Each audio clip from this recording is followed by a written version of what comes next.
The dust never settled on Sector 447b. It hung in the air like a judgment suspended in the thin atmosphere of a world that had died twice. Once when its sun began to fade 10,000 cycles ago. And again 3 weeks earlier when Commander Marcus Thane's excavation team punched through the final layer of compressed sediment and found what should have remained buried. Captain Kira Thane stood at the edge of the excavation pit, watching her father's team work in the amber light of portable floods. At 28, she was the youngest fleet captain in Krelith Dominion history. She wore her rank with the easy confidence of someone who had never lost a battle, never questioned an order, never doubted that the universe made sense. That confidence would not survive the week. The structure below was enormous, 50 meters tall, just as wide. A perfect circle of dark metal that seemed to drink light rather than reflect it. The surface was covered in symbols that glowed faintly, with residual power pulsing like a heartbeat that refused to stop after 10 millennia of silence. Marcus Thane was 60 years old, with the kind of weathered face that came from spending more time on dead worlds than living ones. He had led dozens of archaeological expeditions across the Dominion's expanding territories. But Kira could see something different in his posture now. Her father moved around the ancient portal with the careful reverence of a man approaching something holy or something dangerous. Captain Thane, Dr. Elara Nim, approached from the control console they had erected beside the structure. The archaeolinguist was Krelith's finest, specialized in dead languages and abandoned technologies. Her forehands moved in an unconscious pattern of anxiety as she spoke. "You need to see this." Kira descended into the pit, her boots crunching on crystallized mineral deposits. The air grew colder as she approached the portal. Energy signatures her implant reported. Residual power systems. Active monitoring protocols. The structure wasn't just ancient, it was waiting. "We've translated the primary inscription," Elara said, gesturing to the archway. "It's carved in 17 different languages. 17. That's more linguistic diversity than we've ever found at any single site." "They want it to be understood," Marcus said quietly. He stood with his hand against the portal's frame, his fingers tracing symbols that predated Krelith civilization by thousands of cycles. They wanted to make absolutely certain that whoever found these would comprehend the message. Kira looked up at the words carved into the dark metal. Her translator implant processed them instantly, rendering them in modern Krelith. "This gate is sealed by human command. We withdraw to rebuild. We will return. Do not follow. Do not wait. Do not be here when we come back." "Human," Kira repeated. "That's the species from the old databases. The ones who fought in the Devourer War." "The ones who won the Devourer War," Marcus corrected. His voice carried a weight that made Kira uneasy. "The ones who disappeared afterward and were never heard from again."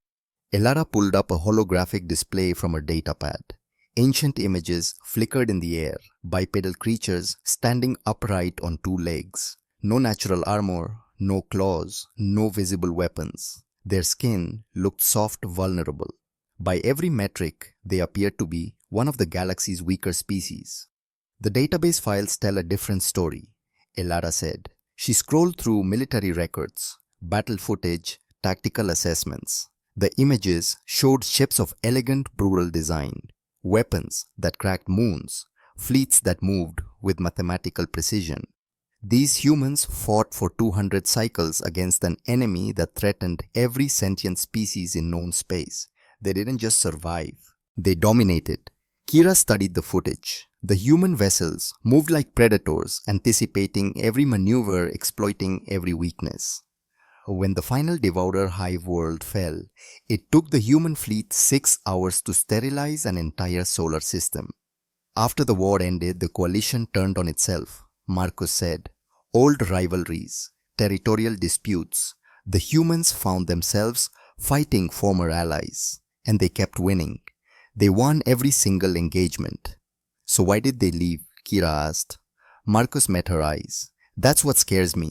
A species doesn't achieve total military dominance and then just walk away. Not unless they had a very good reason. Elara activated another file. A holographic figure materialized above her datapad. A human female, perhaps 40 cycles old by their biological markers. She wore a dark uniform with insignia that suggested high academic or governmental authority. Her expression was calm, but her eyes carried the weight of someone who had seen things she could never unsee. The hologram began to speak. The language was ancient, Krelith, spoken with perfect fluency, but a strange accent that made it sound both familiar and alien. "My name is Dr. Sarah Marlowe," the hologram said. "If you are watching this, it means you have found one of our sealed portals. It means you have read our warnings, and it means I'm sorry to say that you are considering ignoring them." The hologram paused, as if looking directly at Kira across 10,000 cycles of time. "I'm recording this message in the year 37 post-Exodus. Humanity sealed these portals 37 cycles ago. We withdrew through our gateway network to sectors far beyond what you consider known space. We did this because we had become something we could not live with. We had become too efficient at death, too skilled at destruction. We needed time to remember what we were fighting for, instead of simply how to fight." Sarah Marlowe's image gestured and a star map appeared. 3 systems clearly marked, rich with processed metals, rare elements, and established infrastructure. "I am leaving you coordinates to 3 resource-rich systems within our sealed network. Consider this a test. If you colonize these worlds, we will know. We will know that you ignored clear warnings from a civilization that tried very hard to be understood, and we will respond accordingly." The hologram's expression softened slightly. "I hope you don't follow these coordinates. I hope you seal this portal and walk away, because if you don't, you will force us to prove why we carved our warnings in 17 languages across 3 galaxies, and that is a lesson I would spare you if I could." The hologram flickered and vanished. Silence settled over the excavation site. Even the wind seemed to hold its breath. "Father," Kira said carefully, "this recording is 10,000 cycles old. Even if these humans survived, even if they maintained their technology, they could be anywhere by now. They could have moved on, evolved, fragmented into warring factions. Or they could be exactly where they said they'd be," Marcos replied, waiting, watching, counting. Kira looked at the coordinates still glowing in the holographic display.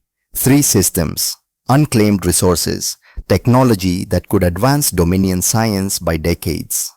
She thought about the High Council, about Councillor Draven Kael's endless push for expansion, about the economic pressures facing their people. "I have to report this," she said. "I know." Marcus placed his hand on her shoulder. "Kira, I've spent 20 cycles trying to warn the Council about these sealed sectors. They've dismissed every report, called me paranoid, conspiracy-minded. But I'm begging you now as your father and not as a colleague. Tell them to seal this portal and walk away." Kira met her father's eyes. She saw fear there. Real deep-rooted fear from a man who had excavated the ruins of 100 dead civilizations and never once looked afraid. "I'll present all the data," she said. "I'll make sure they understand the warnings." Will they listen? Kira didn't answer. She knew the council. She knew how they thought.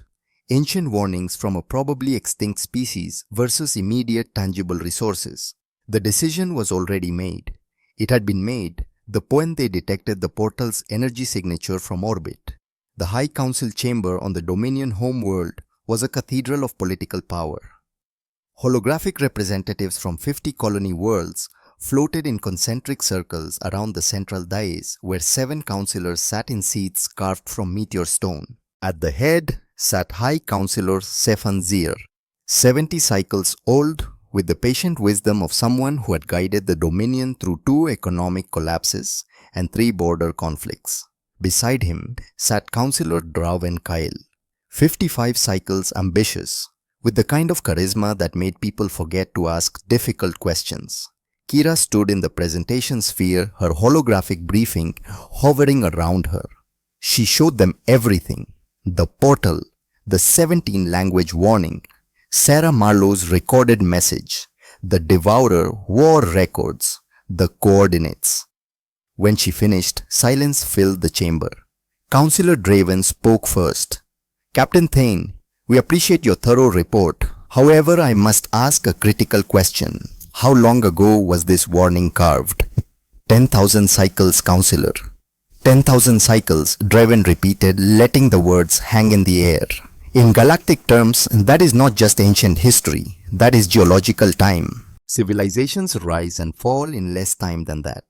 Species evolve, devolve, go extinct. The Krelith Dominion itself has only existed for 6,000 cycles. The warning specifically states they would return, Kira said. Yes, a warning carved by a species at the height of military power. But power fades, Captain. Technology degrades. Even the mightiest empires crumble. If these humans still existed with anything approaching their former capabilities, we would have detected them by now. Our deep space surveys show no signs of advanced civilizations in the regions beyond the sealed portals. High Counselor Sephan raised one hand. Counselor Draven makes valid points, but I must express caution. The warning was explicit, and the fact that it was carved in 17 languages suggests they went to great effort to be understood. Or they were desperate, Draven countered. Perhaps they sealed these portals because they were fleeing from something. Perhaps their civilization was collapsing and they needed to consolidate resources. The coordinates they left could be bait for territorial rivals, not a genuine test of our wisdom. With respect, Counselor, Kira interjected, the archaeological evidence suggests otherwise. These portals were sealed deliberately and methodically. The power systems were specifically designed to remain active for tens of thousands of cycles. This was not a species in retreat. This was a species making a calculated decision. Draven smiled, not unkindly, but with the patience of someone explaining reality to an idealistic youth. Captain Thane, your service record is exemplary, but you're a military officer, not a political strategist. Consider the larger context. The Dominion has a growing population, increasing resource demands, and economic pressures from neighboring powers. These three systems could provide rare elements that would revolutionize our energy sector. Infrastructure that would take us centuries to build ourselves, just waiting. Empty. Empty and sealed for a reason, Sephan said quietly. Perhaps the reason died 10,000 cycles ago, and we're letting superstition prevent us from claiming resources that rightfully belong to whoever is bold enough to take them. Draven stood addressing the full council now. I propose we activate the portal and send a survey expedition, a limited mission, purely exploratory. If we detect any signs of active human presence, we withdraw immediately. But we cannot allow ancient warnings to paralyze us when our people need resources now. The debate lasted for hours. Councillors argued, data was presented, historical precedents were examined. Kira stood in the presentation sphere, watching democracy unfold like a slow-motion disaster. In the end, the vote was 7-6 in favor of Draven's proposal. Marcus Thane watched the vote tally appear on his terminal screen and felt something break inside him. For 20 cycles, he had tried to warn them. 20 cycles of reports, presentations, earnest pleas to anyone who would listen. They had tolerated him because he was brilliant at finding ancient technology, but they had never truly believed him. Now they would pay for that disbelief. He composed a message to his daughter. Kira, I know you did everything you could, but you need to understand something. I've studied humanity's archaeological record for 30 cycles. I've read every fragment of their history we've recovered. They didn't make idle threats. They didn't issue warnings they wouldn't enforce. When they sealed these portals, they meant it. He sent the message and turned back to his research, trying to find any scrap of information that might prepare them for what was coming. The portal activation happened 3 weeks later. Kira stood on the bridge of her survey vessel, the Stellar Eye, watching through the observation dome as Dominion engineers brought ancient technology back to life. The portal structure glowed with increasing intensity energy patterns, cascading across its surface in waves of blue-white light. Space itself began to twist and fold, reality bending around the gateway. And then, with a sound that registered simultaneously as thunder and absolute silence, the portal opened. Through the circular frame, stars appeared that had never been visible from Sector 447b, a different region of space entirely thousands of light cycles away, accessible instantly through technology the Dominion could barely comprehend, let alone replicate. Preliminary readings are stable, reported Lieutenant Ren Thane from the sensor station. At 22, Kira's younger brother had inherited their father's curiosity and their mother's fearlessness. Energy signature nominal. No hostile contacts detected. The portal is operational and secure. Kira allowed herself a small smile. Well, little brother, looks like father might have been wrong after all. Ren glanced back at her. Is that a first in recorded history? Be respectful of your elders, Kira said, but she was grinning. All ships, this is Captain Thane. We are proceeding through the portal on my mark. Maintain formation. Weapons to standby status. Science teams begin recording everything. The Stellar Eye, flanked by 19 Dominion warships, glided through the portal. For a moment that felt both instantaneous and eternal, Kira existed in two places at once. She could see both the dead world of Sector 447b and the new system ahead, superimposed like a double exposure. Then they were through. The system on the other side was paradise. 3 habitable planets, already terraformed with breathable atmospheres and stable ecosystems. Orbital infrastructure that had been dormant for millennia but remained structurally sound. Asteroid fields rich with processed metals neatly catalogued and automated mining networks, and absolutely no signs of current habitation. The survey data flooded in over the next 10 days. Every probe, every scan, every analysis showed the same thing: these systems had been prepared for colonization and then abandoned. The humans had left everything behind when they sealed the portals. Reports went back to the High Council. Within 20 days, authorization came through for full colonization efforts. Within 40 days, the first civilian transports began moving through the portal. Within 60 days, Colony Prime, the largest settlement on the first habitable world, had a population of 70,000. Ren Thane was among them. He had requested immediate transfer to the Colony Engineering course, eager to study and restore human infrastructure. He sent his sister daily updates, excited messages about fusion reactors that ran on principles Krelitz science had never conceived, about water purification systems that required no maintenance, about buildings that had stood vacant for 10,000 cycles without a single structural failure. They were incredible builders, Ren's message said. Everything is over-engineered to an almost obsessive degree. Redundant systems on top of redundant systems. It's like they were preparing for a war that would last forever. Kira read that message 3 times, feeling something cold settle in her chest. Preparations for a war that would last forever. 10 cycles after the first portal activation, the Dominion had established 17 colonies across the 3 systems. Over 1.2 million citizens had relocated, drawn by economic opportunities and the promise of a new frontier. The Dominion economy boomed as resources flowed back through the portal. Draven Kael became a hero, praised for his vision and courage. Marcus Thane withdrew to a small research station on the edge of Dominion space. His warnings had been proven false, or so everyone believed. The humans were gone. The galaxy had moved on. But Marcus continued to study. He had found something in the human database, a fragment of text that kept him awake at night. It was part of a document called the Exodus Accords, and it contained a single line that made his blood run cold. Sealed sectors are to remain empty until Phase 3 reclamation is initiated. Any species establishing colonies within sealed space after the passage of 10,000 cycles will be considered in violation of treaty, and all established protocols will be enacted. Phase 3 reclamation. Marcus had found no other references to what that meant, but he understood enough to know it was coming. He sent messages to Kira, to Ren, to the High Council, warning them that the humans had left detailed provisions for exactly this scenario. That the absence of human presence didn't mean absence of human monitoring. That somewhere beyond the edges of known space, they were watching. No one listened. The colonies were thriving. The economy was booming. Ancient warnings seemed increasingly irrelevant in the face of tangible prosperity. Until the night a patrol vessel detected a ship at the outer edge of the colonial system.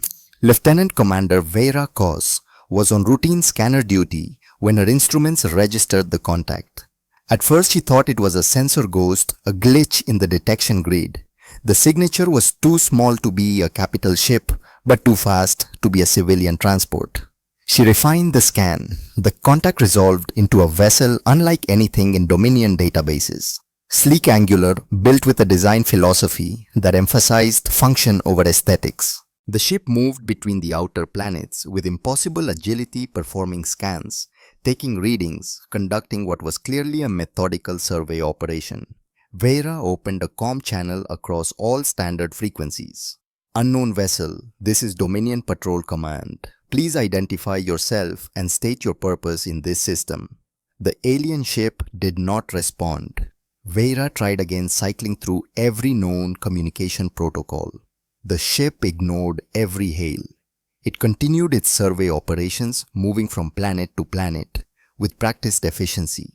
Then it began to accelerate. Vera watched her instruments in disbelief as the unknown vessel's velocity climbed past anything Dominion ships could achieve. It reached 0.9 light speed, 0.95, 0.99. And then it jumped to faster than light travel using a drive system that left no conventional signature. Before it vanished, the ship did one final thing. It transmitted a tight beam message toward the galactic core. The message was brief, encrypted, and sent with enough power to punch through interstellar space. Vera's communications array couldn't decode it, but they could track its destination. The message was sent to a region far beyond the portal network, deep into unexplored space. Someone out there now knew about the Krellith presence in the sealed sectors. The report reached Kira's desk within hours. She stared at the sensor logs, at the ship's impossible performance characteristics, at the design philosophy that matched perfectly with ancient human engineering principles from the database. She sent an immediate message to Marcus. Her father's response came back within minutes. Just 3 words. They were counting. Kira sat in her ready room aboard the Stellar Eye, looking at the data and feeling the first real stirrings of fear. The ship had performed a methodical survey. It had documented every colony, every ship, every military installation. It had counted their forces and capabilities, and then it had reported back. She accessed the ancient human database one more time, pulling up military doctrine files that she'd skimmed months ago but never fully analyzed. There was a section on reconnaissance protocols. Standard procedures for preliminary operations in hostile or contested space. Phase 1 Scout. Perform detailed surveillance. Document all military and civilian assets. Assess technological capability and tactical doctrine. Phase 2. Diplomatic warning. Provide clear opportunity for peaceful resolution. Establish consequences for non-compliance. Phase 3. Forceful reclamation. Execute all necessary measures to restore territorial integrity. Kira felt her hands start to shake. The scout ship had just completed Phase 1. 3 cycles later at Portal Station 7, the outermost Dominion installation in the colonial network alarms began to sound. Sensors detected massive gravity signatures at the edge of the system.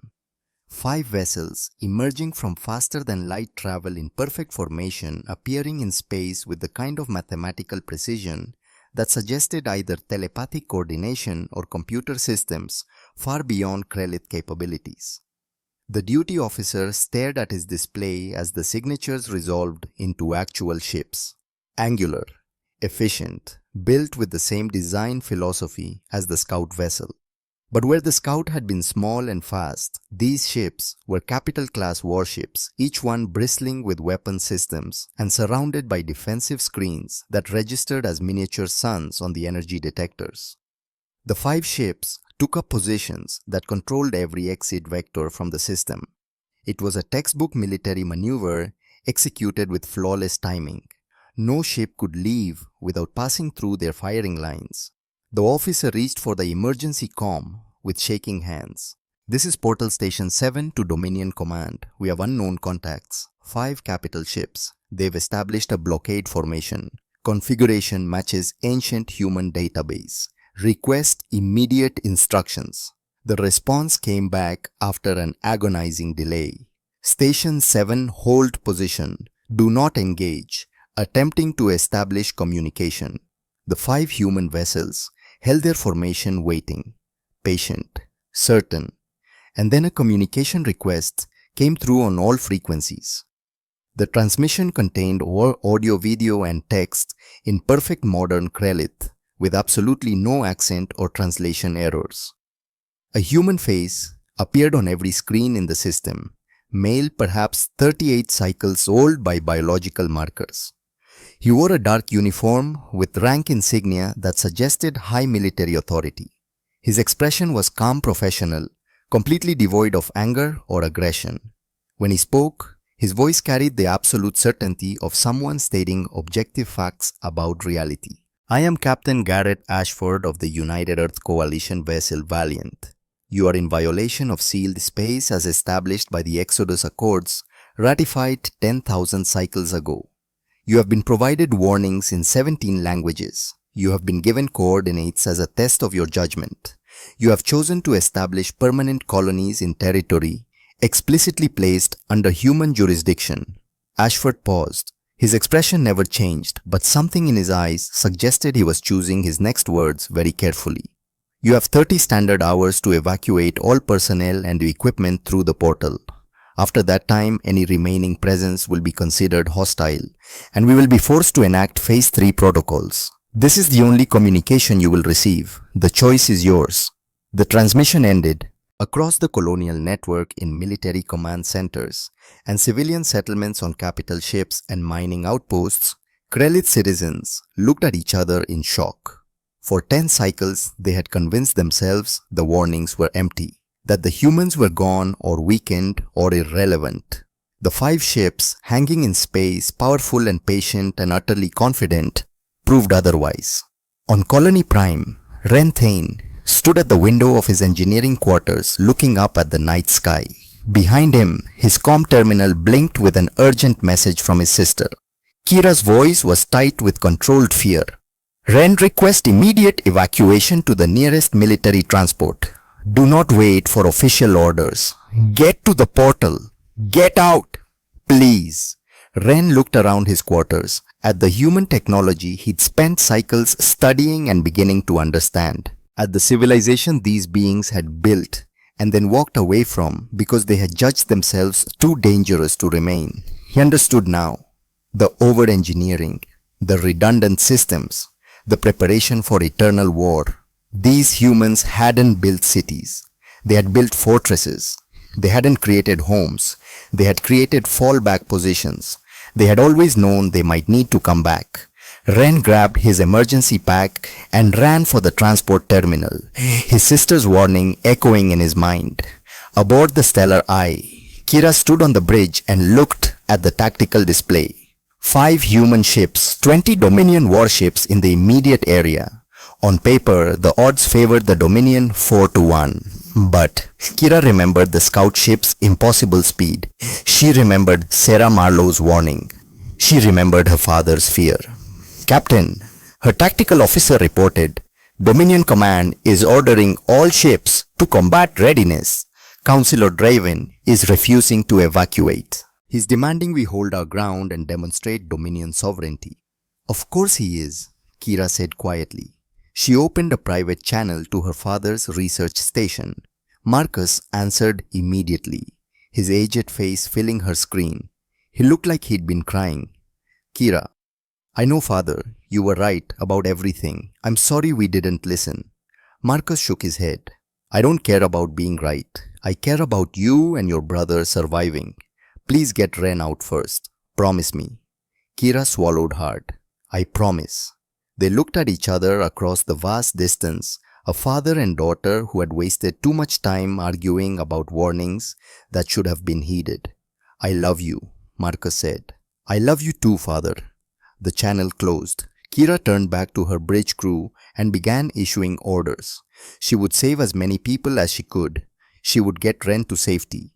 She would do her duty. But she knew with absolute certainty that the Dominion had just made the worst mistake in its 6,000 cycle history. In the void beyond Portal Station 7, the 5 human ships maintained their formation. Inside the bridge of the Valiant, Captain Garrett Ashford watched the countdown timer. 30 hours. He had read the reports from the scout vessel. He knew about Commander Marcus Thane, about his decades of warnings, about his desperate attempts to make his people understand. One man crying in the wilderness ignored by everyone. Ashford made a note to remember that name. If this went badly, if Phase 3 had to be executed in full, he would make sure Marcus Thane's warnings were recorded in the historical accounts. Someone should remember that Juan Krelith had understood. The timer continued its inexorable countdown. The choice had been made the moment the first colonists stepped through the portal 10 cycles ago. Everything since then was just the galaxy learning consequences. On the dead world of Sector 447b, the ancient portal glowed with activity as ships began streaming through in both directions. Colonists evacuating, military forces reinforcing, the Dominion scrambling to respond to a threat they had convinced themselves was impossible. And carved in the portal's archway, still glowing faintly after 10,000 cycles, the warning remained. Do not be hit air when we come back. They had been warned. They had not listened. And now the humans had returned. The 30-hour deadline burned away like oxygen in vacuum. Councillor Draven Kael stood in the High Council chambers surrounded by holographic projections of panicked colony administrators and military commanders. His carefully constructed political empire was fracturing in real time, and he responded the only way he knew how, with defiance wrapped in rhetoric. We will not be intimidated by ghost ships and ancient threats. Draven declared, his voice carrying across every official channel in the Dominion. For 10 cycles, our citizens have built lives in these systems. They have families, homes, businesses. We will not abandon them based on ultimatums from a species that disappeared 10,000 cycles ago.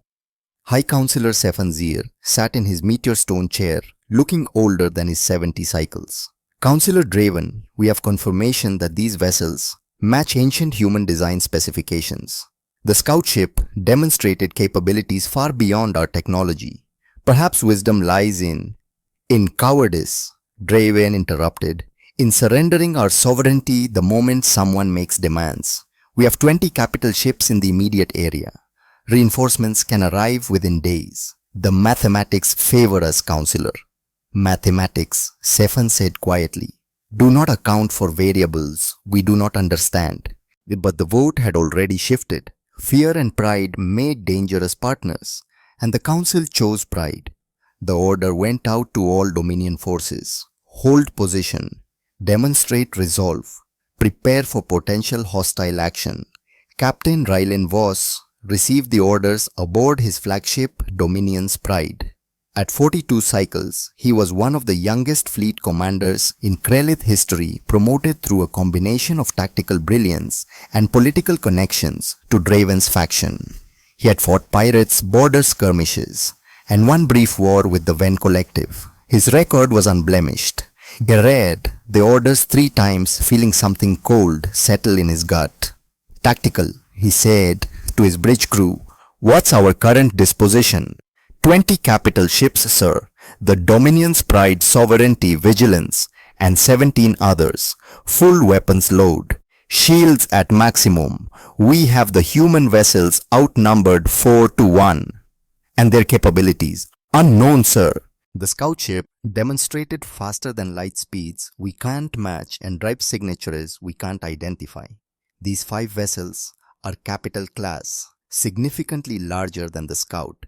Energy signatures read as anomalous. Anomalous how? The tactical officer hesitated. Sir, their power output is reading higher than our entire fleet combined. But that can't be accurate. It must be some kind of sensor distortion. Rylan looked at the display showing the 5 human ships holding position at the system's edge. They hadn't moved since delivering their ultimatum. They simply waited with the patience of celestial objects. Captain Voss, his communications officer, interrupted. We're receiving a priority transmission from the Stellar Eye. Captain Thane is requesting permission to speak with you privately. Rylan knew Kira Thane, young, brilliant, and frustratingly principled. Her father was the archaeologist who had spent decades warning about sealed sectors. The council had dismissed Marcus Thane as paranoid. Rylan had dismissed him too. He was beginning to suspect they had all made a terrible mistake. Put her through. Private channel. Kira's face appeared on his command screen. She looked exhausted, like someone who hadn't slept since the human ships arrived. Captain Voss, I'm requesting permission to attempt direct communication with the human vessels. Denied. High Council orders are to maintain current posture and await their next move. Sir, with respect, we've studied their historical records.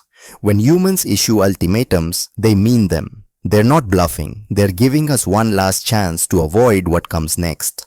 Your father's research has made you cautious, Captain. I understand, but we can't set precedent for abandoning Dominion territory every time someone makes threats. Captain Ashford didn't make threats. He stated consequences. There's a difference. Rylan leaned back in his command chair.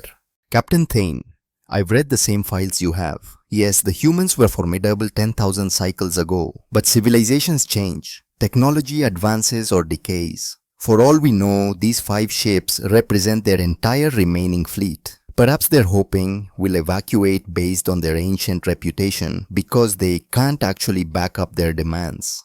And if you're wrong, then we'll adapt. That's what the Dominion does. We're survivors, Captain. Kira's expression hardened. Sir, my brother is on Colony Prime with 70,000 other civilians. If this goes wrong, it won't. Trust in our training and our capabilities. Voss out.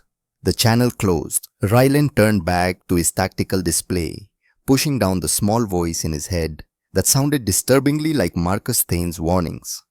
The 30-hour deadline expired at 0400 hours Dominion Standard Time. For exactly 3 minutes, nothing happened. The human ships maintained their formation. The Dominion fleet held position. The universe held its breath. Then, Captain Garrett Ashford's voice returned calm and professional as before. Krelith Dominion forces, you have chosen not to evacuate. We acknowledge your decision. Phase 3 protocols are now in effect. All Dominion military vessels are designated hostile. You have the opportunity to surrender and withdraw peacefully. This is your final chance to avoid casualties. Aboard Dominion's Pride, Rylan's tactical officer reported, Sir, they're moving. The 5 human ships broke formation with synchronized precision. They accelerated toward the Dominion fleet at speeds that made the sensor readings spike into alert ranges. The distance between the forces began shrinking impossibly fast. All ships combat formation Theta 7. Rylan ordered, target the lead vessel. Coordinate fire on my mark. Show them Dominion strength. 20 capital ships maneuvered into attack position. Weapons systems came online. Targeting computers locked onto the approaching human vessels. Everything Krelith military science had developed over 6,000 cycles of civilization focused on those 5 ships. Fire, Rylan commanded. The Dominion fleet unleashed everything simultaneously. Energy beams capable of cracking moons, missiles with antimatter warheads, kinetic projectiles accelerated to near light speed. The combined firepower could have sterilized the planet's surface in minutes. The salvo crossed the distance in seconds, a wave of destruction that lit up every sensor in the system. And then it hit the human ships. The energy beams struck translucent barriers that appeared around each vessel and simply stopped. The beams didn't reflect or dissipate. They just ended as if hitting a wall between dimensions. The missiles detonated against the same barriers with flashes of brilliant light that faded without leaving a mark. The kinetic projectiles hit the shields, and their mass converted to light, absorbed by some principle of physics Krelith scientists had never conceived. Not a single shot penetrated. Impossible. Rylan's tactical officer whispered, "All weapons continuous fire." Rylan ordered, hearing the edge of desperation in his own voice. "Concentrate on a single target. Overwhelm their defenses." The Dominion fleet poured fire into one human ship for 45 seconds of sustained barrage, enough energy to destroy a small moon. The human vessel sat in the center of the firestorm, untouched its shields, absorbing everything without visible strain. Then the humans fired back. What happened next took 17 minutes. It would be studied in military academies for generations, not as a battle, but as a demonstration. A surgical lesson in the difference between fighting and dominance. The human weapons operated on principles Krellith science couldn't immediately explain. Some beams passed through Dominion shields as if they weren't there, striking armor and hull with devastating precision. Others caused catastrophic systems failures without visible damage, as if reaching inside ships and simply turning off critical components. Still others manipulated gravity itself, crushing sections of vessels or tearing off weapons arrays with invisible hands. The humans didn't destroy randomly. They targeted with horrifying accuracy. They hit weapon systems, first stripping ships of offensive capability, then engines eliminating mobility, then shields leaving vessels helpless but intact. They disabled rather than destroyed, fighting with the efficiency of surgeons and the restraint of judges. The dreadnought Sovereignty exploded in the first 90 seconds, its reactor going critical, after a human beam punched through 3 decks to hit its containment core. 200 crew killed instantly. The cruiser Vigilance lost all power in under a minute, drifting helplessly as its crew evacuated to escape pods. The humans let every pod launch unmolested. The destroyer Pride of Kellan tried to ram one of the human ships in a desperate final maneuver. A gravity pulse from the human vessel caught it mid-acceleration and redirected its momentum harmlessly into empty space, spinning it like a discarded toy. Kira watched from the stellar eye, her fighter squadron on standby but helpless to engage. She could see her pilots' faces on her tactical display. Young officers who had trained their entire lives for combat, now realizing their training meant nothing against this enemy. "Captain," her wing commander said, voice shaking. "What do we do?" Kira wanted to order an attack, wanted to fight, but she remembered her father's words, remembered Sarah Marlowe's warning. These humans had fought a 200-cycle war against an enemy that threatened the entire galaxy. They had won by becoming the best killers in known space, and then they had spent 10,000 cycles learning restraint. "Hold position," Kira ordered. "Do not engage, that's an order." "But Captain, look at them," Kira snapped. "They're not fighting, they're teaching, and the lesson is that we never had a chance." On the bridge of the Valiant, Captain Garrett Ashford watched the engagement with professional detachment. His ships moved through the Dominion formation like predators among prey, anticipating every maneuver, countering every tactic. The centuries of human military doctrine, refined through the longest war in galactic history, made this less a battle than an exercise. "Minimal force protocols are in effect," he reminded his weapons officers. "Disable only. Preserve life where possible." "Aye, Captain. The Krellith flagship is attempting to maneuver for firing position. Disable its engines. Leave life support intact." The Dominion's Pride shuddered as targeted beams struck its engine array. Raylan felt the deck lurch beneath him as power systems failed in sequence.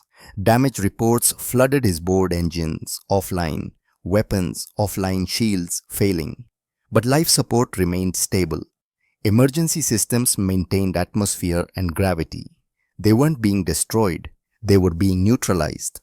"All ships," Ryland transmitted, his voice heavy with defeat. "Cease fire. I repeat, cease fire and prepare to surrender." Of the 20 Dominion capital ships, 3 had been destroyed, completely catastrophic reactor failures or ammunition detonations that the humans couldn't prevent. 10 were disabled, drifting without power, but with their crews alive. 7 had managed to limp away to minimum safe distance. The battle lasted exactly 17 minutes. Human casualties 0, Krelith casualties 120 dead, 800 wounded, 18 ships neutralized or destroyed. It was the most one-sided engagement in Krelith military history. Ashford's voice returned to all channels. Dominion forces. Hostilities are concluded. Medical assistance is available to wounded vessels. You will be escorted to the portal and allowed to return to Krelith space. We take no prisoners. We seek no retribution. We simply require your withdrawal from sealed space. Then on a private channel to the Stellar Eye. Captain Thane, Kira Thane, please respond on this frequency. Kira's hands shook as she opened the channel. This is Captain Thane. Captain, my records indicate your brother Lieutenant Ren Thane is currently on Colony Prime. He's alive and unharmed. I'm assigning one of our transports to expedite his evacuation. As a courtesy to your father, who tried very hard to prevent this. Kira felt tears sting her eyes. You know about my father.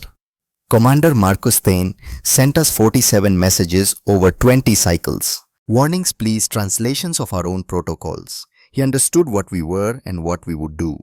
He was the only Krelith who listened. Tell him I'm sorry his warnings weren't heeded. And tell him the 3rd Expeditionary Fleet remembers those who speak truth even when no one listens. The channel closed. Kira sat in her command chair, overwhelmed by the complexity of what she just witnessed. The humans had destroyed a Dominion fleet in minutes. And then they'd shown mercy, offered medical aid, personally ensured her brother's safety because her father had tried to warn them. This wasn't conquest. This was something she didn't have words for. The news of the defeat reached the High Council within hours. Carefully edited footage showed Dominion ships being dismantled by weapons they couldn't counter, by technology they couldn't understand. It showed human vessels moving with impossible speed and precision. Most disturbing were the final shots of disabled ships drifting in space, their crews alive but helpless. The humans had proven they could destroy the Krelith fleet whenever they wanted. They had chosen mercy instead, and somehow that made them infinitely more terrifying. Panic spread through the 17 colonies. Families began evacuating immediately, not waiting for official orders. Ships crowded the portal, desperate to escape. High Councillor Sefan called an emergency session of the full council. He didn't waste time with recriminations or blame. The situation was clear. We have 2 choices. Sefan said, his aged voice steady despite the crisis. Evacuate peacefully and accept the terms of a treaty we didn't know existed, or attempt to hold our colonies with military force, which we've now proven we cannot do. We should contact our allies, Draven said, but even he sounded defeated. The Ven Collective, the Thor Hierarchy, the Osan Republic. Together we could field hundreds of warships against 5 human ships that destroyed 20 of ours in 17 minutes. Sefan shook his head. Councillor Draven, your ambition has led us to disaster. But I will not compound that disaster by leading more young people to their deaths. But Draven wasn't done. Over the next 20 days, he contacted every allied civilization in the sector. He painted pictures of human aggression, of territorial expansion that would threaten everyone's interests. He warned that if the humans reclaimed these sectors, they might expand further into known space. Fear and greed proved persuasive. The Ven Collective had established mining operations alongside the Krelith. The Thor Hierarchy had research outposts studying human technology. The Osan Republic had sent 10,000 colonists to the habitable worlds. They all had investments to protect. And together they had numbers. Within 20 days, a coalition of 4 civilizations assembled the largest military force in known space. 300 warships representing 4 different species gathered at the primary portal. Ven cruisers with their distinctive tripod hulls. Thor dreadnoughts heavily armored and bristling with weapons. Osan carriers deploying swarms of fighters.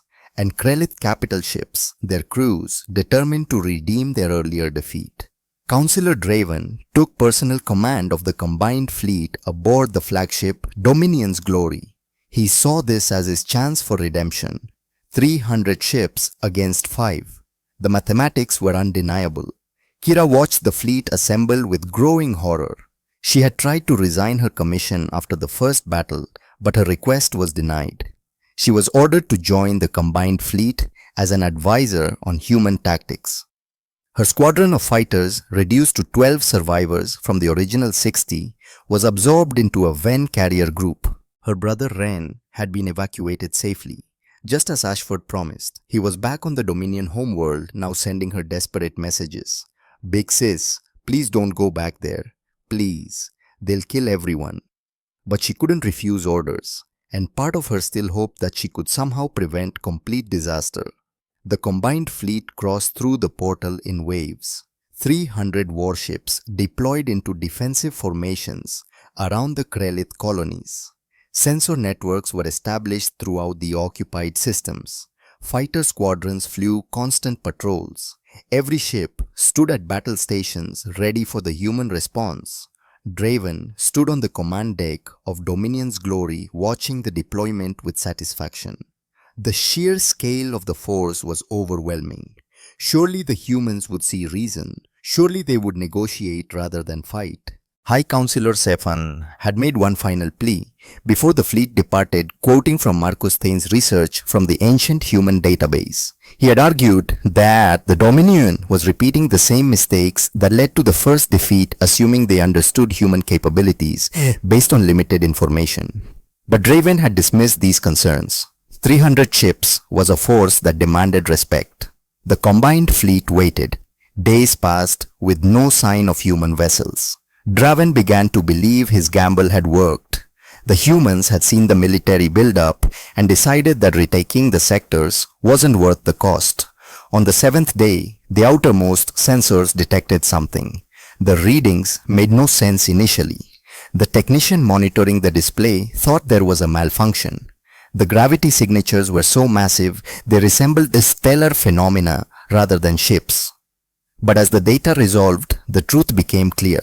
Ships were emerging from faster-than-light travel at the system's edge. Dozens of them. Hundreds. The sensors kept detecting new contacts, each emergence precisely coordinated with the others. The command deck fell silent as the tactical display uprotated contact after contact, appearing on the screens. 147 capital ships, each one larger than the heaviest dreadnought in the coalition fleet. Surrounding these massive vessels were over 1,200 smaller ships, cruisers, destroyers, frigates. And as they watched, the larger ships began launching fighters. Clouds of small craft emerged from hangar bays. The fighter count climbed into the thousands, then tens of thousands. And still more ships kept arriving, jumping into the system in perfect formation. Draven stared at the display, watching his certainties shatter like glass.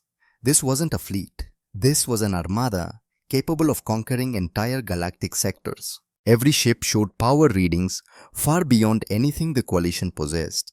Their formation was mathematically perfect, showing coordination that required computer systems of terrifying sophistication.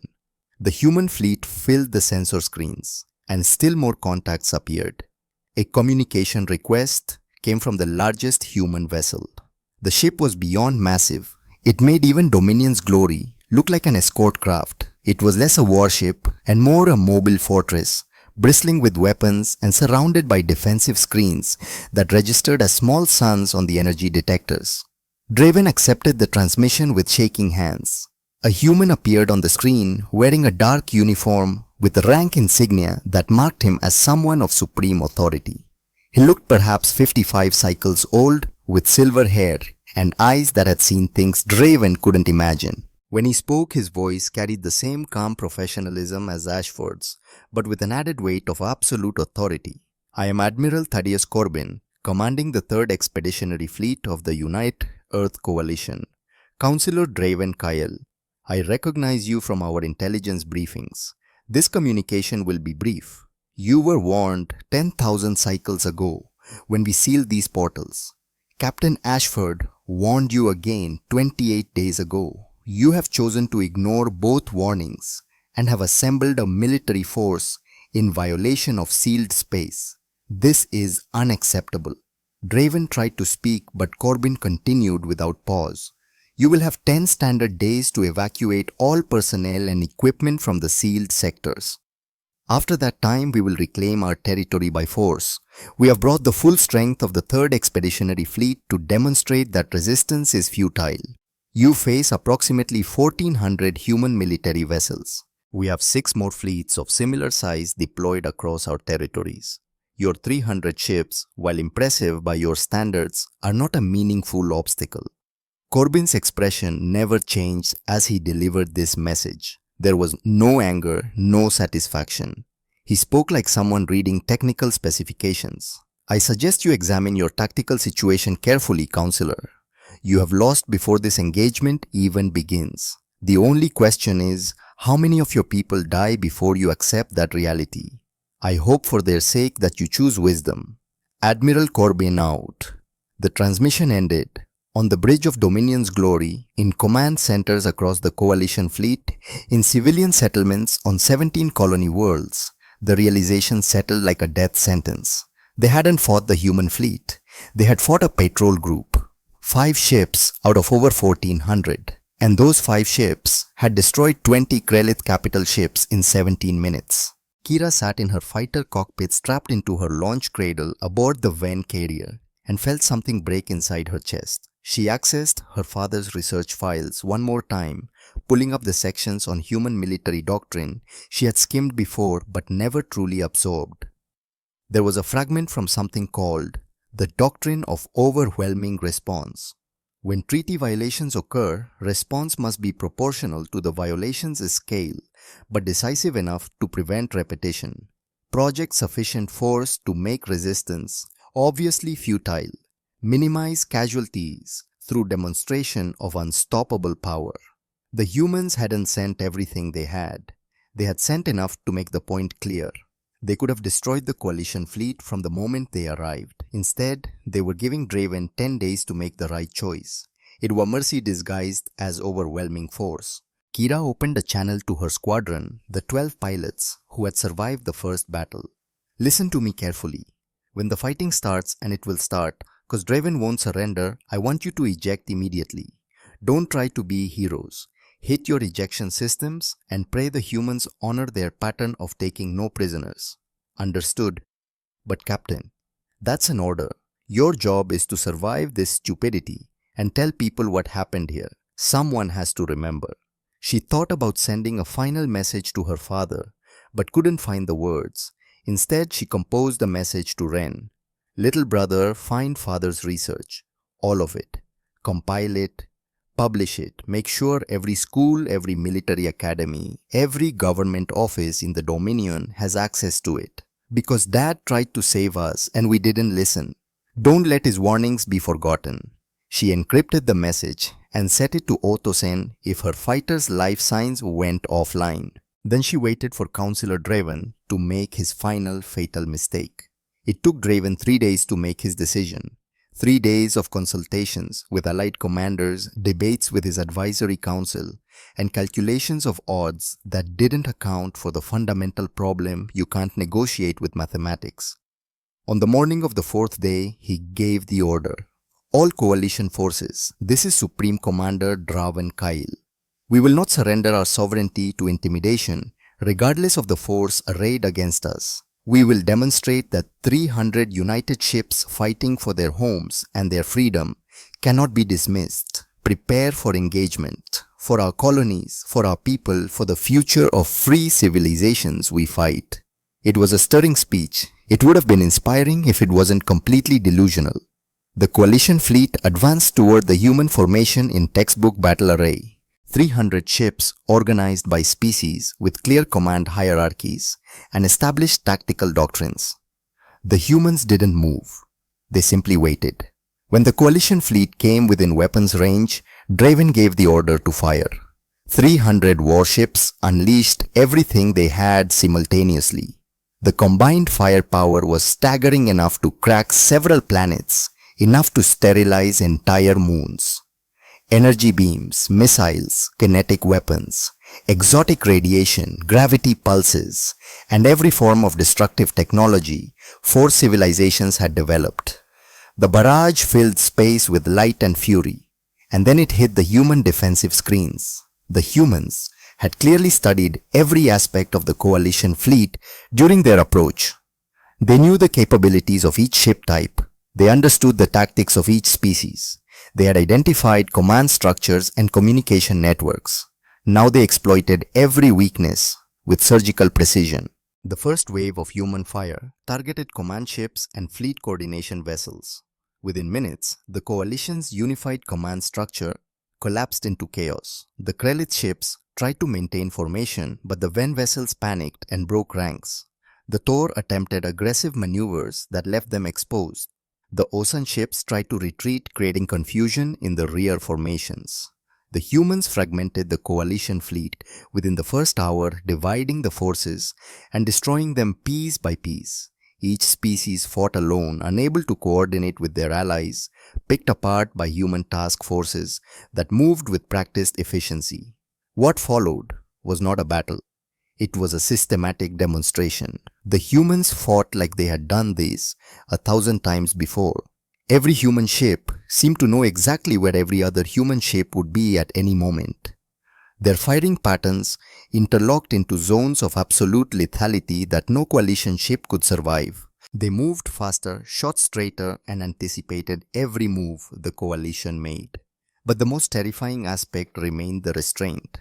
Despite their overwhelming firepower, the humans continued to target weapons and propulsion systems first.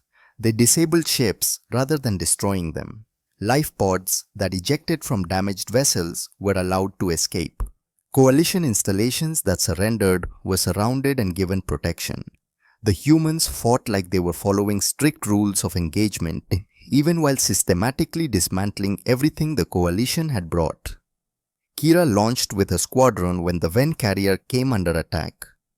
Her 12 fighters formed up and accelerated toward the nearest human vessel, a destroyer-class ship that was methodically disabling Ven cruisers. They got within firing range for approximately 8 seconds. The human destroyer deployed countermeasures that Kira's sensors couldn't even classify. Her targeting computer simply stopped working. Her weapons went offline. Her flight controls became sluggish. Then the destroyer fired a single pulse that disabled her engine without destroying her fighter. The pulse was so precisely calibrated, it shut down her propulsion while leaving life support communications and ejection systems intact. All fighters eject, Kira ordered. Eject now. Her canopy blew off and the ejection system fired. Kira tumbled through vacuum in her emergency pod, watching through the transparent shell as the battle unfolded around her. She saw Dominion's glory lose power and begin drifting. She saw the massive Tor dreadnought hammer of righteousness split in half. She saw Ven carriers deploying fighter swarms that were systematically disabled by human point defense systems. And she saw human vessels moving through the chaos with absolute confidence, fighting not like conquerors but like teachers delivering a brutal lesson. The engagement lasted 15 days, not because the fighting was prolonged, but because the humans took their time methodically processing each sector of the occupied space. They would surround a system, disable all military vessels, offer evacuation to civilian installations, then move to the next system. They didn't rush, they didn't make mistakes. They simply executed their protocols with mechanical efficiency. By day 15, every coalition ship had been neutralized or destroyed. 300 warships representing 4 civilizations, and their best tactical thinking reduced to drifting wreckage or abandoned hulks. Final casualty count coalition forces: 220 ships destroyed or disabled, 4,800 dead, 12,000 wounded. Human forces: 0 casualties, 0 ships damaged. It wasn't even close. In the aftermath, as human vessels surrounded the 17 colony worlds and began coordinating massive civilian evacuations, Kira floated in her emergency pod and waited for pickup. She had been drifting for 6 hours, watching the human fleet move with purpose through the wreckage of coalition ambitions. A human transport approached her pod. its hull marked with medical insignia. A voice came through her pod's emergency channel, speaking perfect Krelith. Captain Kira Thane, this is UEC Medical Transport Mercy. We're here to retrieve you. You're safe. No harm will come to you. The transport's bay door opened, and Kira's pod was pulled inside. As atmosphere flooded the bay, she released the safety harness with shaking hands. A human in medical uniform approached. Captain Thane, I'm Dr. James Caldwell. Are you injured? No, Kira said, her voice hoarse. No, I'm physically fine. Your brother Ren asked me to tell you he's worried about you. We evacuated him safely as promised. He's been sending messages every hour, asking if we found you yet. Kira felt tears start unstoppable. You kept him safe. Of course, he's a civilian non-combatant. And Captain Ashford gave his word to your father. The doctor helped her stand. Let's get you checked out medically. Then Admiral Corbin wants to speak with you. After the medical check, Kira was escorted to a small conference room where a holographic communication system waited. The system activated and Admiral Thaddeus Corbin's image appeared. He studied her for a long moment. Captain Thane, Kira, I've read Captain Ashford's reports about you, and I've read every message your father sent us over 20 cycles. You come from a family that values truth over comfortable lies. That's rare. Admiral, please let me finish. You're going to be released along with all other surviving coalition personnel. We're taking no prisoners. We're seeking no reparations. We simply require the evacuation of sealed space. But before you return to Krelith space, I want you to understand something.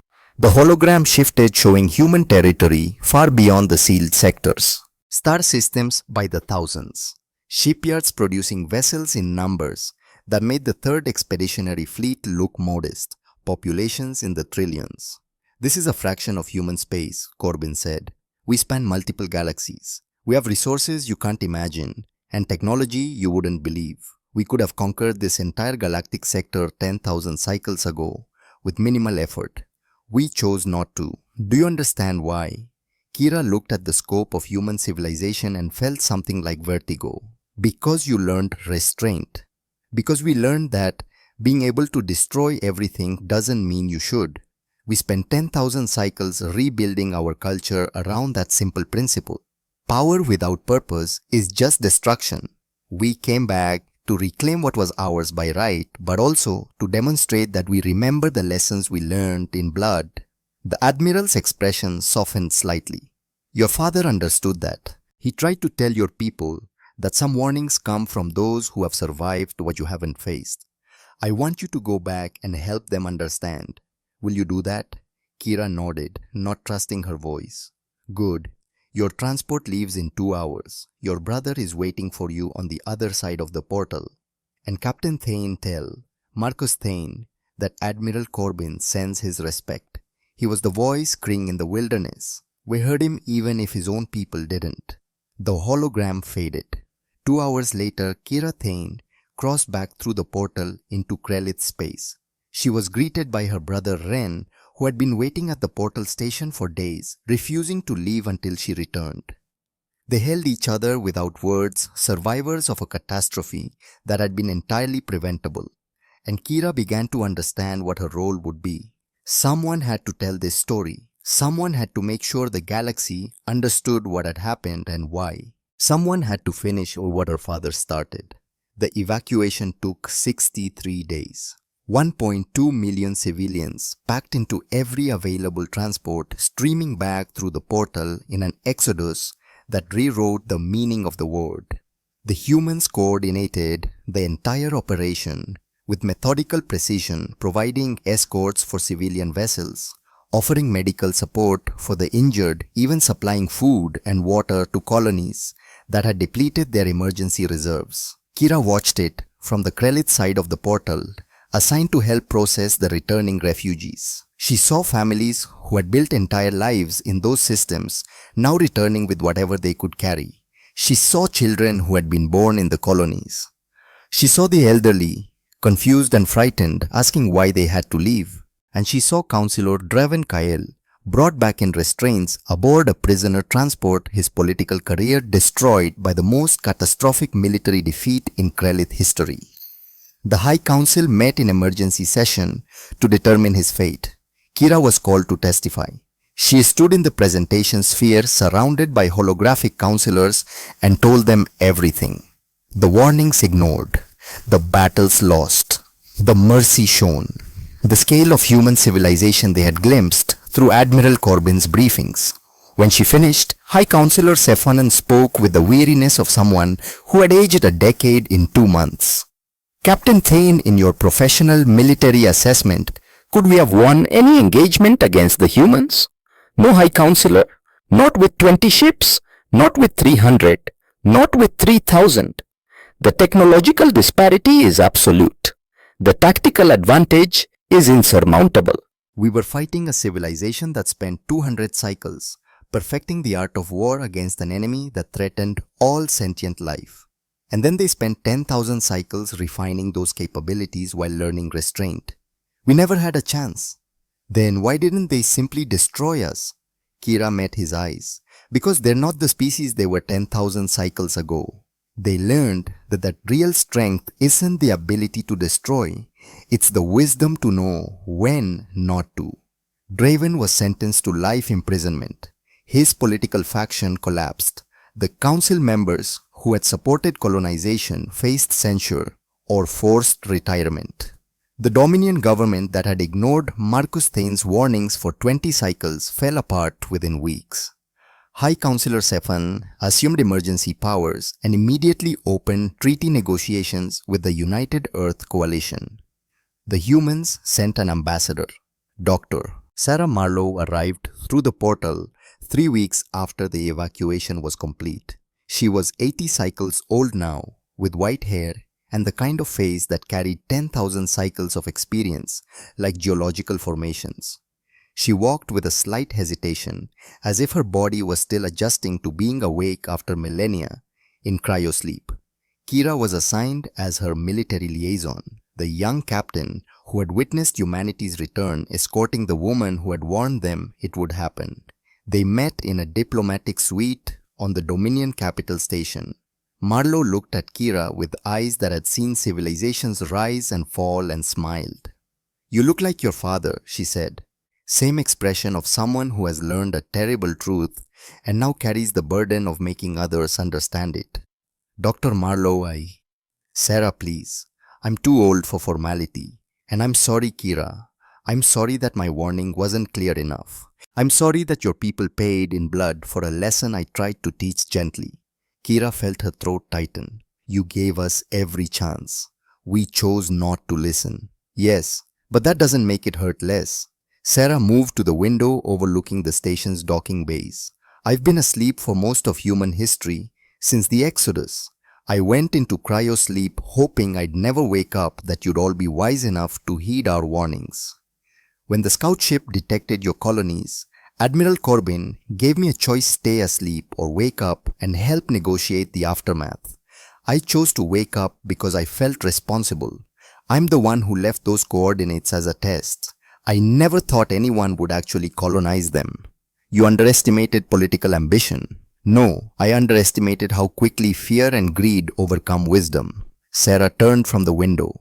"I requested you specifically as my liaison because I wanted to meet Marcus Thane's daughter. Will you take me to see him?" Marcus Thane lived in a small research station at the edge of Dominion space where he had retreated after his warnings became prophecy. He was working in his study when Kira and Sarah arrived, surrounded by holographic displays of ancient texts. He looked up as they entered, and for a moment, he simply stared at Sarah Marlowe. The woman from the hologram, the voice that had spoken across 10,000 cycles, now standing in his doorway, aged and real and alive. "Commander Thane," Sarah said quietly, "I owe you an apology and a debt of gratitude. You read our warnings and believe them. You tried to make your people understand. You sent us 47 messages, over 20 cycles, each one more desperate than the last. We heard every word. Admiral Corbin asked me to tell you you were the voice crying in the wilderness, and we honored that voice even when your own people didn't." Marcus stood slowly. his 60 cycles showing in the careful movement. Dr. Marlowe, I spent my entire career studying your civilization, reading your histories, trying to understand why you left. And when I found the Exodus Accords, when I understood what you had become and what you chose to walk away from, I knew we were making a terrible mistake. You tried to stop it. I failed. No, Sarah said firmly. You succeeded in the most important way. Your children survived. Your warnings are now being heard. Your research will be studied for generations. That's not failure, Marcus. That's exactly what we hoped for when we left those warnings. That someone somewhere would understand. They talked for hours. Sarah explained the Devourer War in detail, the 200 cycles of grinding conflict against an enemy that consumed entire species. She described how humanity had militarized every aspect of their civilization, how they had become the most efficient killers the galaxy had ever seen, how when they finally won, they looked at themselves and couldn't recognize what they'd become. The Exodus Accords were signed on the flagship Eternal Vigil, Sarah said. 5,000 human leaders debated for 3 cycles straight. Some argued we should use our power to prevent future threats. Others argued we should simply destroy our weapons and hope for the best. What did you decide? Kira asked. Neither. We chose a third path: withdraw, rebuild our values, but maintain our capabilities under strict ethical guidelines. We would become guardians of our own territory, not conquerors of others. We would remember how to fight, but only to protect, not to dominate. We would build weapons powerful enough to destroy civilizations, and then never use them unless absolutely necessary. Sarah pulled up a holographic display showing the 7 Helios platforms, massive structures each capable of extinguishing a star. We built these, she said quietly, to prove a point to ourselves, that we could create ultimate weapons and choose not to deploy them. We've had them for 10,000 cycles. We've never fired one. That restraint, that choice, made every single day, is what defines us now. Marcus studied the display. The ultimate test of power is the choice not to use it. Exactly. The treaty negotiations took 3 weeks. High Counselor Sefan led the Krelith delegation with Marcus Thane as chief advisor and Kira as military consultant. The humans sent Sarah Marlowe, Admiral Corbin, and Captain Ashford. The terms were generous, far more generous than the Krelith deserved. Medical technology, agricultural advances, defensive systems, educational exchanges, limited access to human scientific databases, all offered freely. The only requirement was simple: respect the sealed sectors. Never again attempt to colonize or militarize human territory. The treaty was signed in a ceremony broadcast across the Dominion. Sarah Marlowe and High Counselor Sefan placed their signatures on the document while Marcus and Kira stood witness. It was a small moment that would reshape galactic politics for generations. Afterward, Sarah asked to speak with Kira privately. They walked through the station's observation dome, looking out at the stars. Sarah moved slowly, her 80 cycles weighing heavily. I'm dying, Sarah said without preamble. I have perhaps 5 cycles left. Maybe 10 if I'm lucky. Cryosleep extended my life, but it doesn't stop aging entirely. I wanted to tell you because I have a request. Anything, Kira said. I want you to become the liaison between humanity and the Krelith Dominion. Not officially, not immediately. But I see something in you that's rare. You understand that admitting you were wrong is the first step toward wisdom. Your father spent decades being right, while everyone called him paranoid. You spent weeks being wrong before accepting the truth. That journey from certainty to humility to understanding is valuable. Others need to hear that story. I'm just a military officer. You're the daughter of the man who tried to save his people and the captain who witnessed humanity's return. You're a bridge between what was and what could be. Sarah handed Kira a data crystal. This contains my personal journals from the Devourer War through the Exodus and up to when I entered cryosleep. Everything I saw, everything we learned, everything we tried to teach, I want you to have it, study it, share it, help others understand why we did what we did. Kira took the crystal with shaking hands. Sarah, I don't know if I'm qualified. Neither was I when I recorded that hologram 10,000 cycles ago. I was just a historian trying to prevent future wars. But sometimes that's enough. Sometimes one person speaking truth is all it takes to change the course of history. Sarah smiled. Your father proved that. Even though no one listened in time to prevent conflict, they're listening now. His life's work wasn't wasted. Neither will yours, Bobby. 10 cycles passed. The treaty held. Human ships patrolled the sealed sectors, ensuring the portals remained secure. The Protectorate Force, commanded by Admiral Corbin, responded to 3 border conflicts in the region, mediating disputes and preventing wars before they started. The medical technology humanity shared cured 3 diseases that had plagued the Krelith for generations. The agricultural methods increased food production exactly as promised, eliminating hunger in the outer colonies. The defensive systems made Dominion worlds safer. Humanity asked for nothing in return. Marcus Thane completed his memoir. He titled it The Sealed Gateway Warnings, Hubris, and the Mercy of Giants. The book became mandatory reading in every Krelith military academy and government office. His final passage was studied across the Dominion. I spent 30 cycles being called mad.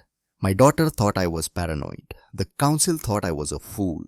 But I'd rather be a living fool who was right than a dead genius who was wrong. Some warnings are not threats. They are kindnesses from those who have survived what you have not yet faced. The humans carved their message in 17 languages across 3 galaxies. They wanted us to understand we didn't listen. And 4,800 people died because of our hubris. But billions lived because of humanity's mercy. The book made Marcus famous. He died peacefully in his sleep at 72 cycles with Kira and Ren at his bedside. His last words were simple. Tell them to listen to the warnings, please. Kira promised she would. She was promoted to Admiral 3 cycles after her father's death, given command of the Joint Krelith Human Defense Initiative. Her first assignment brought her to the flagship Valiant's Fury, where Admiral Corbin greeted her with respect. Admiral Thane, Corbin said, gesturing to her new uniform that bore both Krelith and human insignia. Welcome to the Protectorate Force. Your father would be proud. Thank you, sir. I only wish he'd lived to see this. He saw enough. He saw his warnings finally heard. He saw his children survive. He saw his life's work validated. That's more than most visionaries get. Corbin led her through the ship. We've had 43 conflicts in this sector over the past 10 cycles. We've resolved every one without firing a shot. Sometimes overwhelming force is its own deterrent. Sometimes just being present is enough to make people negotiate instead of fight. The Guardian Doctrine, Kira said. Exactly. We don't conquer, we don't impose our will. We simply make it clear that aggression has consequences. Your father understood that. He knew that credibility comes from demonstrated capability combined with consistent restraint. Ren Thane, now 32 cycles old, worked as chief engineer on a joint colony station at the edge of human and Krelith space. The station served as a cultural exchange center. He sent regular messages to his sister. Big sis, you should see what we're building here. Human and Krelith engineers working together on projects neither species could accomplish alone. Dad would have loved this. Everything he warned us about, all the pain and loss it led to this, to cooperation, to mutual respect, to actual peace, not just the absence of war. Kira read that message in her quarters and allowed herself to cry. For her father, who had died knowing he'd been right, but never knowing how right. For the 4,800 who had died learning what should have been learned through wisdom. For the civilization that had been forced to grow up the hard way. Sarah Marlowe died in her sleep at 87 cycles. She left her personal archives to Kira, along with a handwritten letter. Dear Kira, if you're reading this, I finally stopped running from death. 10,000 cycles is enough for anyone. You asked me once why humanity chose to live instead of ruling. I want to give you a final answer. We left because we understood that the greatest service we could provide was absence. Our presence would have prevented younger civilizations from making mistakes, from learning, from growing. We withdrew so you could stumble, fall, and pick yourselves up. The warnings weren't about territory. They were about timing. We didn't want you in our space because you weren't ready yet. Now, after everything you've been through, you're ready. That's why we're offering partnership. You've earned the right to stand beside us through painful experience. Welcome to the next stage of galactic civilization. Kira secured the letter in her personal archives. Someday when other species found other sealed portals, they would need to understand this lesson. 20 cycles after the treaty signing the Venn Collective Thor hierarchy, and Osan Republic joined the Protectorate force as full partners. The coalition that had fought against humanity now fought alongside them, defending smaller civilizations from external threats. The combined fleet resolved 67 conflicts over the next 10 cycles. Not one required firing weapons. Kira commanded the Protectorate's eastern sector from her flagship, the Marcus Thane, a joint Krellith human vessel named in honor of her father. The ship's dedication ceremony was attended by representatives from 7 species. Admiral Corbin, now 68 cycles old and considering retirement, spoke at the ceremony. Commander Marcus Thane spent his life trying to prevent a war he knew was coming. He failed in the short term, but succeeded in the long term. Because of his warnings, because one man refused to stop speaking truth, we have this. Species that were enemies are now allies. Civilizations that fought are now cooperating. That transformation is Marcus Thane's legacy. The ship bears his name because he represents the best of what any species can be, someone who sees disaster coming and tries to warn others even when no one will listen. The Marcus Thane's first mission was responding to a distress call. A small civilization barely achieving interstellar travel was under attack by raiders. The raiders had superior weapons and no compunction about killing civilians. Kira's fleet arrived in system 6 hours after receiving the distress call. The Marcus Thane, flanked by human dreadnoughts and Krellith cruisers, established position between the raiders and their victims. Kira broadcast on all frequencies. This is Admiral Kira Thane of the Protectorate Force. You are engaged in unprovoked aggression against the civilian population. You will cease hostilities immediately and withdraw. You have 1 hour to comply. The raider commander responded with contempt. The Protectorate has no authority here. The Protectorate has authority wherever innocent lives are threatened, Kira replied. We're not asking, we're informing. Withdraw or we will remove you. The raiders, confident in their 12 warships, refused. Kira gave the order.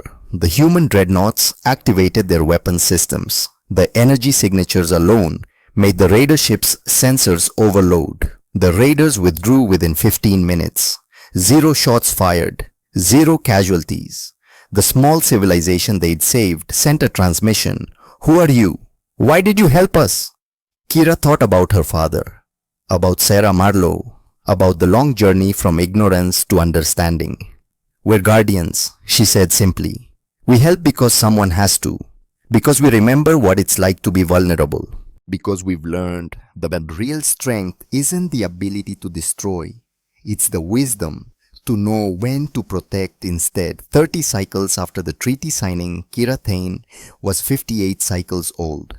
She stood in her ready room aboard the Marcus Thane, preparing to record a message that would be broadcast across known space. It was the anniversary of her father's death and she had been asked to speak about his legacy. My name is Admiral Kira Thane, she began. 30 years ago, I stood in an ancient chamber and read a warning carved in 17 languages. The warning told us not to be there when humanity returned. We ignored it. I ignored it because I thought my father was paranoid, because I thought ancient threats couldn't touch us, because I was young and confident and wrong. The humans returned, and they demonstrated that we had never understood what power truly meant. They destroyed our fleets with ease. Then they showed mercy. They helped evacuate civilians. They offered aid to wounded enemies. They gave us every chance to learn without being destroyed. My father tried to teach us through words. Humanity taught us through demonstration. Both were necessary. I'm recording this for anyone who might find another sealed portal, another ancient warning. Please listen. Don't repeat our mistakes. Don't assume that silence means absence. Don't believe that ancient warnings are irrelevant. Some warnings are kindnesses from those who have survived what you haven't faced. The humans survived the Devourer War. They survived becoming monsters and finding their way back to being guardians. They sealed their territory and warned us away because they wanted us to have time to grow. We didn't give ourselves that time. We rushed in, driven by greed and pride. We paid for it. Thousands died. But from that pain came understanding, partnership, real peace. If you find a warning carved in multiple languages, read every word. If someone tries to make you understand ancient threats, listen. If you encounter a sealed door, consider that it might be locked for your protection. That choice between destroying and protecting, between revenge and mercy, separates civilization from chaos, guardians from tyrants, wisdom from hubris. My father understood that. I hope I've learned well enough to pass it on. Kira ended the recording and transmitted it to the central archives. An alert chimed. New distress signal from an unexplored sector. Kira stood, straightened her uniform, bearing both Krelith and human insignia, and walked onto her bridge. Her crew looked to her expectantly. Krelith, human Ventor, Osan, all working together. Set course for the distress signal, Kira ordered. Full speed! Someone needs help! The Marcus Thane's engines flared to life. The ship turned toward the unknown sector, flanked by escorts from 3 species that had once been enemies. Behind them, the sealed portals glowed softly, their warnings still carved in 17 languages, for anyone wise enough to read them. The humans had returned as guardians, not conquerors, as teachers, not tyrants, as proof that the greatest civilizations were defined not by what they could destroy, but by what they chose to protect. And Kira Thane led her fleet toward the next crisis, with her father's words echoing in her mind. Some warnings are kindnesses. Listen to them. She had listened. She had learned. And now, for the rest of her life, she would pass it on. In his research station at the edge of Krelith, space now converted to a memorial, an educational center, visitors walked through Marcus Thane's preserved study. They read his warnings, studied his research, and learned the story of one man who refused to stop speaking truth. The final exhibit showed the last entry in his personal journal. I spent my life trying to prevent a war. I failed. But my children survived. The warnings are being heard. And perhaps that's enough. Perhaps that's all any of us can do, speak truth. Hope someone listens and trust that even our failures can become lessons for those who come after. To whoever reads this, listen to the warnings. Please, some of them are written in blood. Visitors left that exhibit in silence, understanding that Marcus Thane had succeeded in ways he never lived to see. His warnings had failed to prevent war, but they had succeeded in creating peace. And in the vast space between the sealed sectors and the known galaxy, human ships patrolled the boundaries. They were the guardians who remembered what wolves looked like because they had been wolves once and had chosen to become something better. That choice, that simple, hard daily choice between what they could do and what they should do, echoed forward through time, a legacy that would outlast any empire. The sealed gateway stood silent, its warning still glowing. Humanity had returned as guardians. The Krelith had learned wisdom through fire, and across the galaxy others would hear Marcus Thane's final lesson. Some warnings are kindnesses. Listen to them. The call would always come, and the guardians would always answer.